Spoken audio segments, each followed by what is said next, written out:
L-ammont totali ta' każi ta' coronavirus f'pajjiżna issa tela għal 1810 biżżieda ta' 38 każ ġdid li riżultaw fl-aħħar 24 siegħa. Minnaħa l-oħra fortunatament 52 persuna fihom il-virus. Għaldaqstant meta wieħed jieħu nota ta' dawn iċ-ċifri u jnaqqas ukoll il-10 vittmi, isib li l-ammont ta' każi attivi niżel għal 727. Net News u l-uniku li qed jippubblika ċifri aġġornati kollha, inklużi l-każi li riżultaw fost l-immigranti regolari.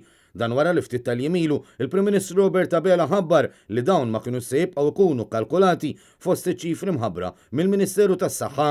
Kif ġara fl-aħħar jiem, iċ-ċifri mħabbra fuq il-paġna tal-Ministeru fuq Facebook ma jagħtux informazzjoni dwar il-każi tal-aħħar 24 siegħa.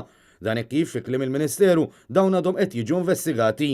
Iżda dwar il-każi mħabbra 2 sar magħruf li 9 kienu qraba ta' każi preċedenti, 5 kellhom kuntatt dirett ma' każi preċedenti, 8 jaħdmu ma' każi preċedenti, 6 kienu f'attivitajiet soċjali u 2 importati.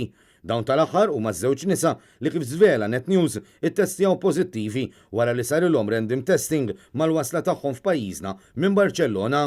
Hawn wieħed jista' jinnota wkoll kif il-każi importati sissa huma aktar minn 10% tal-każi totali li laqtu lil pajjiżna minn Marzu l-hawn.